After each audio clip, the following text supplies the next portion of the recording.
Pokemon types are one of the essential things that make Pokemon Pokemon. Without it, Charmander would be Mander and Squirtle would just be Ul.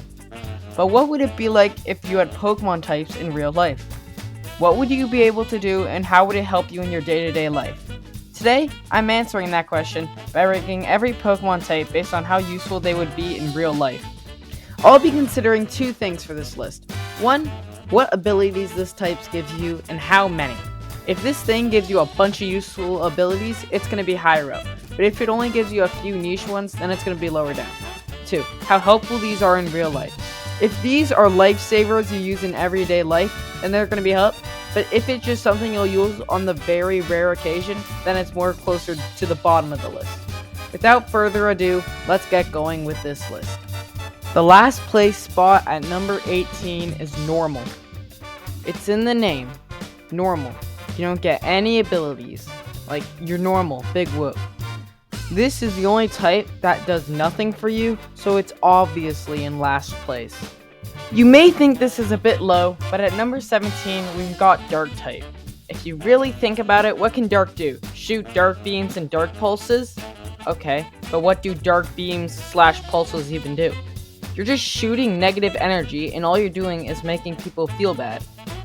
And besides that, you could maybe say blocking moves that are used by the ability Prankster, but all that does is mean you're immune to getting pulled on by pranks, and that's a stretch and not very useful.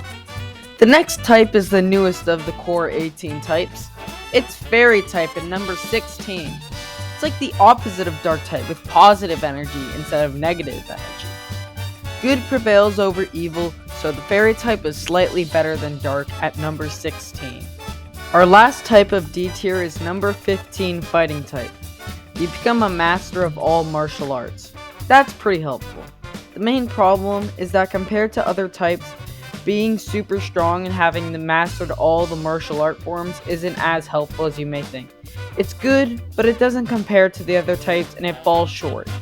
This is the first type of C tier. Next, at number 14 is Dragon. Dragon's like a jack of all trades and master of none, which is really bad for this list. Most dragon types shoot fire or fly, but you can't do that because that's fire or flying type, because you're a pure dragon. All dragon type really gives you is the ability to have scales that you can shoot and shoot dragon breath, which are decent, but compared to other types, it isn't as good as you may think. Number 13 is next with the Bug type. Bug type gives you access to making webs or shooting silk, which could be helpful for like making bridges or trapping stuff. You also get access to non-poison stingers like Megahorn or Fell Stinger, which is a pretty cool extra. Silk is also really good for defending yourself or swinging around, as you can shoot silk around and swing around like Spider-Man or hide yourself in a silk cocoon. The first type of B tier is number 12, which belongs to the Poison type. You can puff out some poison smogs, which, unless you're a part of a specific race from World War II, is not that helpful, but it exists. You can also shoot out acid, which could burn your opponents or burn through walls to get to places. You can also shoot medicine like tranquilizers at your opponents to put them to sleep early. You get access to immunity to radiation, and you get some poison stingers, which are pretty neat. Poison has one big problem though. There's not much you can do besides kill people. I mean, you can take lethal doses of radiation, but besides that, poison is just for poisoning people mostly, which isn't that helpful unless you want to get sent straight to jail. Our number 11 spot goes to Rock. Rock type makes you super defensive with a body as tough as rock. This is just plain helpful. You also get access to stealth rocks, meaning you can place traps to protect things. You also get moves like Power Gem, so you can shoot rocks at your enemies. Rock is good, but it's slightly outclassed by the next type. Our number 10 spot belongs to Steel. This is quite literally just Rock type, but with stronger, better armor, and access to steel lasers and gears and such. Simply, Steel is just better than Rock. We're now in the A tier territory with number 9, Fire type. With Fire type, you can do the obvious thing of shooting fires. This comes with a plethora of utilities, but believe it or not, it's not the most important thing about Fire type. The best thing about having the Fire type is body heat. You can climb up a cold mountain and be just fine because you can heat yourself up. You're gonna never be cold again, and it's gonna be great, which is why fire type is at number 9. This next type is like a polar opposite to fire. It's number 8, ice type. Ice is better than fire for 4 reasons. 1, you can do what Frozone can do, and that's cool. 2, a solid like ice is better than a gas like fire. 3, ice melts into water, which you can drink. And finally, cooling yourself is better than heating yourself. The next type is shockingly number 7, the electric type. It gives you the power to shoot electricity, meaning that you can charge devices and such. You also get the ability to control thunderclouds, which is neat.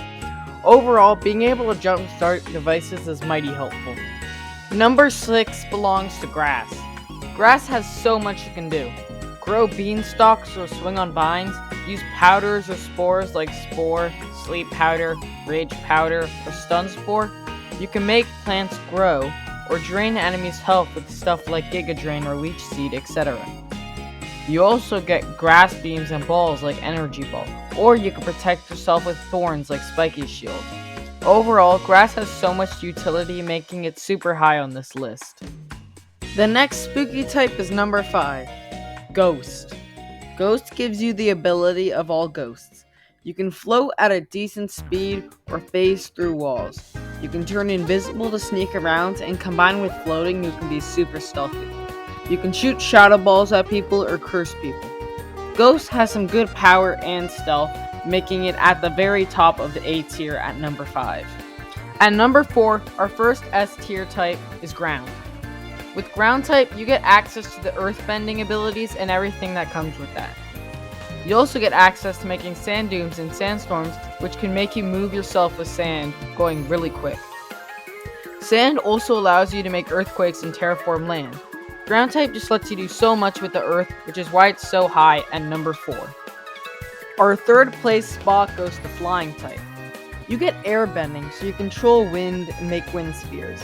You can fly at Mach speeds or use tailwinds or make hurricanes. You can use clouds and shoot compressed air at people.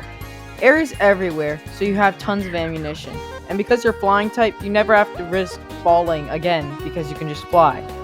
You get the whole sky to yourself, and that's why flying is so versatile, landing it in 3rd place. Our runner-up goes to Psychic type. With Psychic type, you not only get psychic attacks like Psyshock, also psychic beams like Psybeam. You can read people's minds or throw people or things with telekinesis. You get super smart IQs in the thousands according to Alakazam's Pokedex. Psychic is just blatantly OP, landing it in number 2, but there is one better. Our number 1 spot goes to Water type. Whether it be shooting water spouts, floating in bubbles, going under the sea, Water type can do so much. You can use water bending, or even make rain clouds or surf on waves. It's anticlimactic, but it's the obvious number 1 on this list. Thanks for making it to the end. Join my Discord down below. It's a fun place where I chat in all the time and you'd enjoy it. So until next time,